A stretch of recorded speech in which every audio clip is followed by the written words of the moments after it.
ओम साई राम। आज का ये वीडियो सामने दिख रहे बाबा के फोटोग्राफ पर है। ये बाबा का बिल्कुल ही ओरिजिनल फोटोग्राफ है।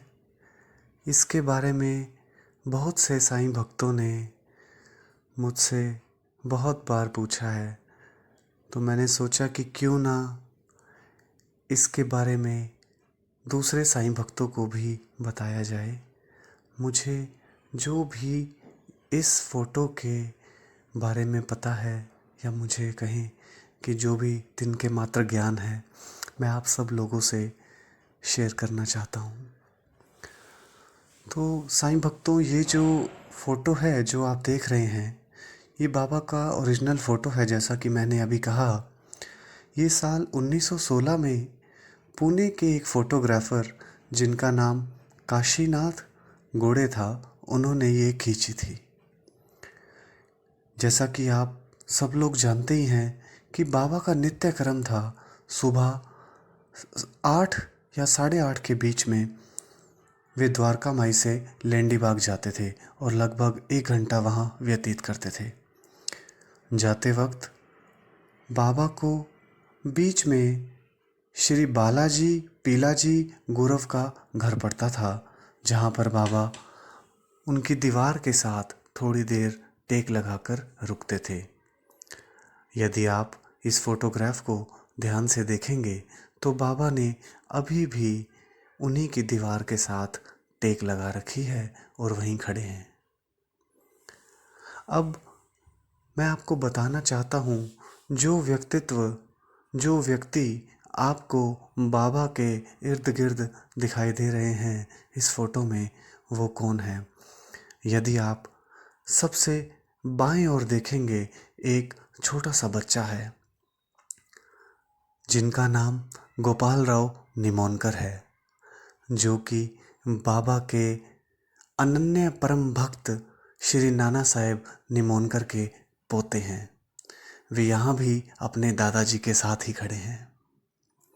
जैसा कि मैंने कहा, अगर आप बाएं से दूसरी ओर देखेंगे तो जो व्यक्ति आपको दिख रहे हैं वही है नाना साहेब निमोनकर, या आप कह लीजिए उर्फ शंकर राव रघुनाथ राव देश पांडे जी। नाना साहेब निमोनकर का बाबा के श्री साईं सच्चरित्र के 6ठे 12वें 20वें 23वें 25वें 29वें 37वें और 38वें अध्याय में अनेकों बार वर्णन किया गया है। यदि आप देखेंगे, बाबा के दूसरी ओर जिन्होंने बाबा की बाह पकड़ी हुई है और सर पर टोपी और हाथ में एक काले रंग का कपड़ा लिया हुआ है, वे हैं नागपुर के श्री गोपाल राव मुकुंद उर्फ बापू साहेब बूटी। जी हाँ साईं भक्तों, ये वही बापू साहेब बूटी हैं जिन्होंने साल 1915 में एक वाड़े का निर्माण करवाया था, और शिरडी में वही बूटीवाड़ा आज का समाधि मंदिर है, जहाँ जाकर हम अपने बाबा से मिलते हैं और परमानंद का अनुभव लेते हैं। बापू साहेब बूटी अक्सर बाबा के साथ नज़र नहीं मिलाते थे, क्योंकि वो ही बाबा को अपना गुरु मानते थे और उनका हमेशा से यही कहना था कि गुरु के चरणों में ही स्वर्ग है, इसलिए वे बाबा के चरणों की तरफ ही देखते रहते थे। अब आप देखें, जो बाबा के सिर पर छतरी लिए हुए उनके पीछे खड़े हैं, वे हैं श्री भागोजी शिंदे। उनकी भी बहुत ही रोचक कहानी है।